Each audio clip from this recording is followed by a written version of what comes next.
Are you waiting for me to start, Stephanie? There. Yes. All right, cool. Well, hello to the birds. Hey, Greg, good to see you all. Thanks for being here tonight. And hello to the folks who are watching this video at some point in the not too distant future. We are here tonight to be your cheerleaders and to say thank you for agreeing to be host families for some of our newest members. Hey, Stella, good to see you. Hi, Stella. Hi, Stella. We, I think at DCPC take two things for granted, and it's not atypical for churches like ours. Number one, we have 3 to 4 new member classes every year, and we continue to have people wanting to come alongside and become part of our community of faith. Just going to say, in the United States of America and in the PCUSA, 3 to 4 membership classes every year, and a growing and stable membership is not the norm, and we should not take that for granted. There are a variety of factors that continue to be grateful for the way that the Spirit adds new people to the life of our congregation. The other thing that I think is easy for us to take for granted is how big we are and how much of a typical organization we are. We are almost 1,500 members. It's not a mega church, I guess, by most standards, but it is one of the 100 largest Presbyterian churches in the country. And the average congregation in the United States has a worship attendance somewhere around 55 to 60. That is the average worship attendance of just our 845 service of worship. So we're not a mega church, but we're larger than the average church in the United States. And because we are a largish and complicated organization, we also have a lot of insider language and knowledge that is lost on people who are coming to be a part of the life of our faith. And that's kind of where you come in. We know from past research that for every 4 to 6 weeks that someone doesn't connect to something other than just public worship, we cut in half the likelihood that they are going to stay a member of the church. So for every 4 to 6 weeks that someone only comes to worship and doesn't find a PW study, a small Bible study, a fellowship group, fill in the blank, we cut in half the likelihood they're going to stay a member.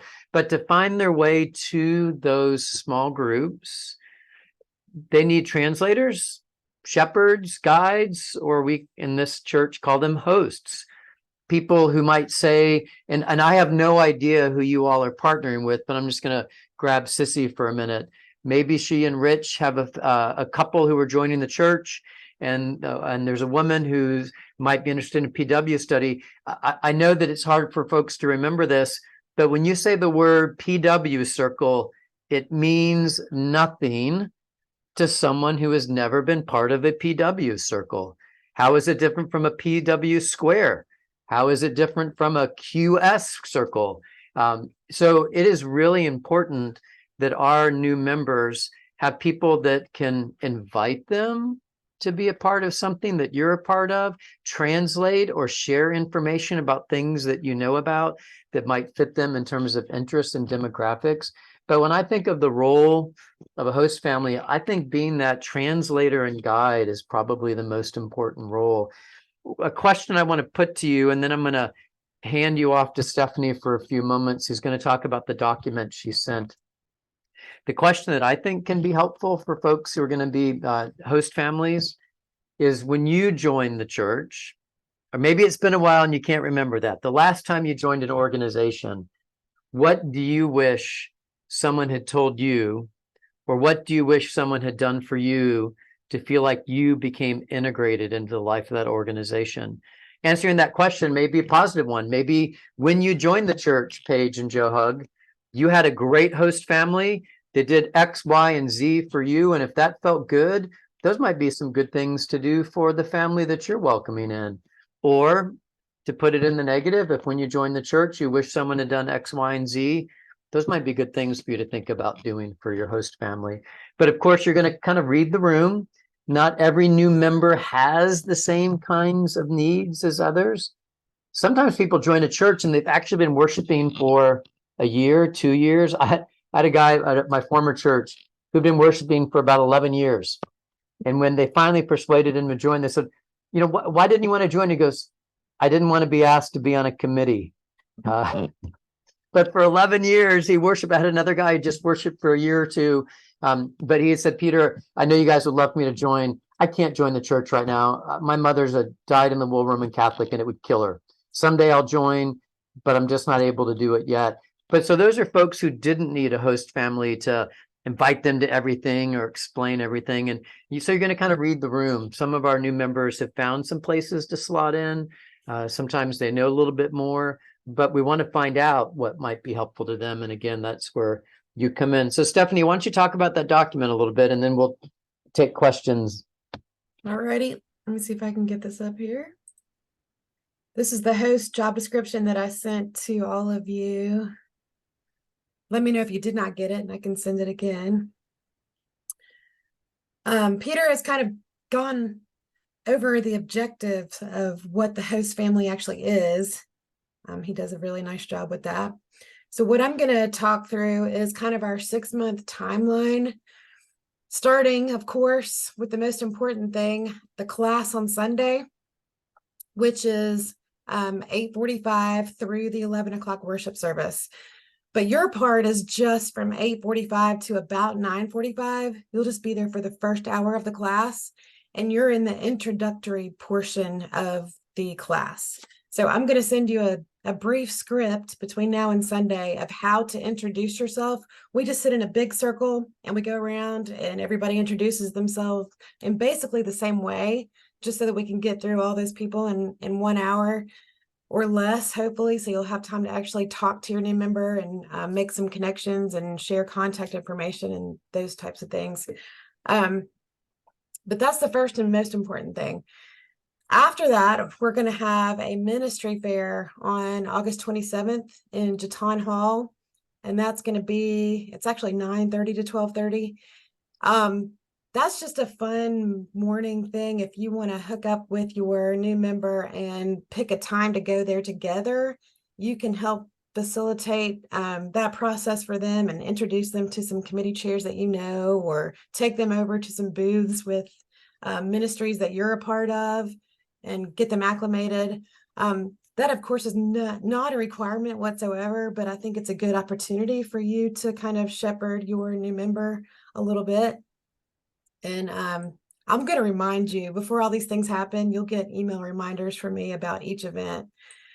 And that's kind of weeks 1 and 2. It takes us through the end of August.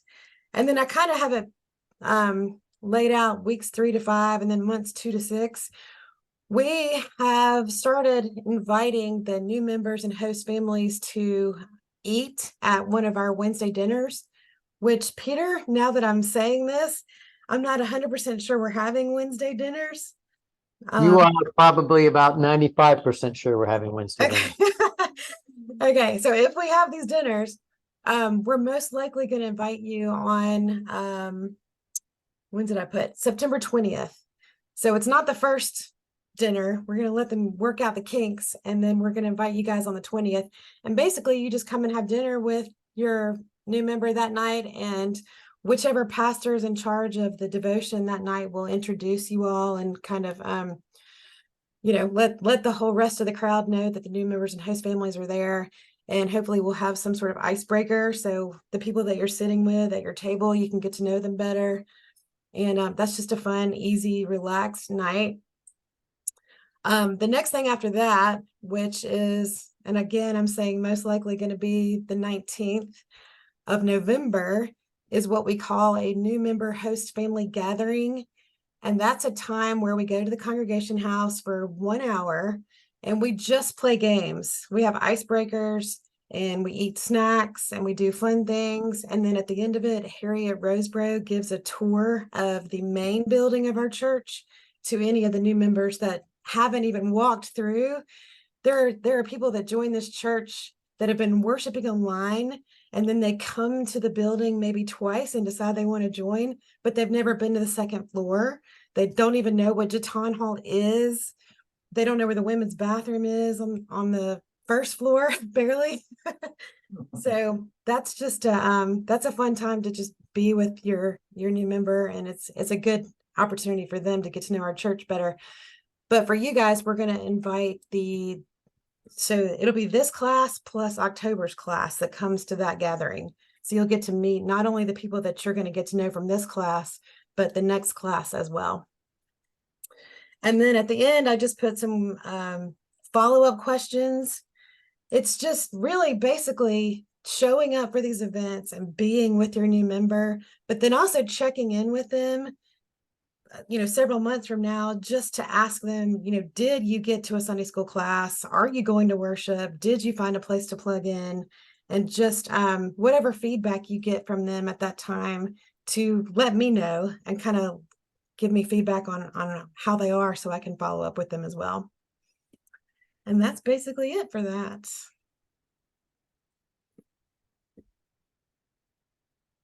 So for you all, I mean, Stephanie's given us kind of this schedule, and there are some organized events. And of course, connecting with your host family doesn't always have to come under the guise of a membership organized event. But we also know that for some folks, it's helpful to have something where, there might be some other people or a date already on the calendar. So would love to take any questions you all might have, and either about the calendar, about the general nature of the job description. I mean, I do say each time, I'm not at all trying to intimate that it's all up to you about whether someone stays connected. I mean, that's the spirit in them. Host families just have a role to help people feel that call of the spirit, but I hope we certainly don't intimidate you by making it sound like it's all up to you. We think host families play an important role, as well as the membership committee. So hopefully we've conveyed that more than anything else. Any questions? Stephanie, I had a question. Yes. Do we have, I know the website is probably the best resource for, what's going on at DCPC, right? Like all the different, we have so many different programs, groups, obviously, in addition to services, and it's not all just on Sunday mornings. And so is there one place, and I say this, of course, I haven't been to the website in probably a month or so, but is there one spot that where we organize everything in terms of like, okay, here are the things, the groups that are presently meeting and active, right? Meetings, groups, whatever it is that's sort of active at DCPC. Yeah, I would say the website is your best choice. There's also a ministry document that I send to the new members that I can also send to you guys, that just puts together what committees and ministries live within the session and which ones live within the diaconate. It's kind of a nice roadmap to let you know where everything lives. But as far as current events and current classes, really just keep an eye on our newsletter. We send those out twice a week, and everything that's really current and going on right at the moment will be in those places. Great. Yeah. Will they already be signed up with their email for that newsletter, Stephanie? I will make Does sure that of happen it. automatically? Okay. I will, yes, yes. I mean, you did What that. doesn't happen automatically is their Realm account. So I have to work with them individually to make that happen, but they do automatically get the newsletter, yes. That's a good question.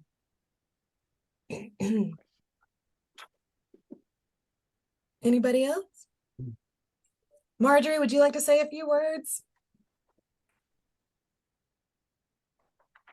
Oh, you're muted. There we go. I'm unmuted now. I just wanted to say I thank everyone for being willing to do this, and we appreciate you. And I look at this as you're being a friend. And some of these people may not have any friends in the church, and others may have been coming, or like in this class, there's a longtime Davidsonian returning. So we see people in all stages, and whatever it is, thank you for just being their friend. And I think that'll make a big difference in their participation. So we appreciate you. Thank you. Stephanie, I'll leave people with a thought and then a very non-theological analogy to what you're hopefully helping to create. The thought is this: one of the old adages about big churches is they have big back doors. that we say, oh, we're so glad to have you, Peter and Sean. And when Peter and Sean slip out the back and maybe they're not in worship and maybe they're not around, but nobody says we miss you or nobody notices they're gone. And then it kind of reinforces the idea, maybe I was never really a part of this place. So we want to make sure that we're not a church with big back doors. We want to be able to notice people and to connect. And there's my analogy.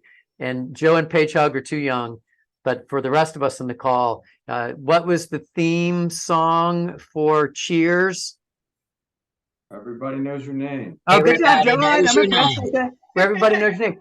Maybe not everybody will know your new member right away, but at least you'll know their name. So if you see them in the sanctuary, you see them in the hall, and you could say, hey, Joe, hey, Paige. I mean, we all want to be named because it says, I know you. And if there's one place in the world where someone should have a sense that they're known, if they want to be known, it's the church. Occasionally there are folks who like to be anonymous. I get that. But most of us would like to be at a church where folks know our names. So there's an analogy for you that is not going to be found in any of my theological textbooks. Right? Let me add to that by saying, if you wear your name tag and encourage them to wear their name tag, then people are going to know who they are by name. So that's my little pointer. And I'm so bad about forgetting mine and finding something at the church that I can stick on myself to identify myself. You just start grabbing. Follow my example. That's right. So if you need a new name tag, I'll make you one. Just let me That's know. right. Great question. Do we keep a stash of just like, non-fancy stick-on? We name will. tags anywhere? Yes, we'll have it at the class. Yeah, I do the same thing. that's funny. Yep. All right, I have to ask the Bird family because they live in our neighborhood, but they are not in our neighborhood. Where are you? We No. Are you at the We beach? we're at the mountains. The scenery blurred, but we're up at Pisgah Inn celebrating our 43rd anniversary. Yay! Oh, wonderful. Congratulations. This was where we Beautiful. had our first date and our first night of our honeymoon. Pisgah Oh, Inn my is, goodness. if you have not been up to the Blue Ridge Parkway, Pisgah Inn, Looking Glass, you need to come. It's one of the North Carolina's gems. No, For sure. where is it? I know the Pisgah Forest, I think of Brevard, but where? Oh, well, if you come up that road, 276, you're almost at Pisgah Inn. It's right on the parkway and it looks out over Brevard. Brevard is that way. Wonderful place to be. It is. It is. Great. I'll give you directions, Joe. Okay, Yeah. excellent. I'll just follow you there out of McConnell. Okay. Thank you, everybody. All right. Okay, Deacons Stephanie, I don't know if meeting. you have any final words. I'm going to slip See you out and see the Sunday. deacons. All right. Take care, Peter. Thank you. Yeah, I promised a short meeting, so we're done unless you guys have any other questions. Are the Thank you. are the members joining this Sunday? I mean, are we expected at one of the services? And is Yes, that that's a good question. So they're going to join at a session meeting in the class itself, which is going to be at Okay. 10:30. And you don't have to be at the session meeting, but they are going to attend the 11 o'clock worship service, and they're going to be introduced during that service at the very end. So it's not mandatory that you're there, but if you would Okay. like to be in the 11 o'clock worship service, I'm sure they would appreciate it. And they're not going to sit with each other. So if they could sit with you, if you are going to Okay. go, that would be super fun. I'm sorry, is But that it's- this weekend? That's Stephanie, this or- weekend, Yeah, that is Sunday. Okay. this Sunday. We're yeah. trying to do everything and within a one Sunday time frame, starting at 8:45 and then carrying on and finishing up with the session meeting at 10:30 and then worship at 11. Right. We used to do a 2 Sunday series. I mean, back in the day, we did like a 4 or 5 Sunday series. Then we moved to 3, then we moved to 2. And then post-COVID, I don't think anybody has the bandwidth for anything more than 1. So we've had to cram it all into one day and just get it done. Awesome. It'll Well, work. thank you guys for coming. Thanks. Thank you, Thanks. Stephanie. Thanks Yeah. for doing Happy this. Sunday. All right. You I guys look have See you forward to fun. Sunday. seeing you Thank Sunday. you. Thank you so much. Thanks, you Margie. then. All right, Thanks, take Marjorie. care. Enjoy your trip, birds. Oh, yeah. We'll be home soon, but Safe travels.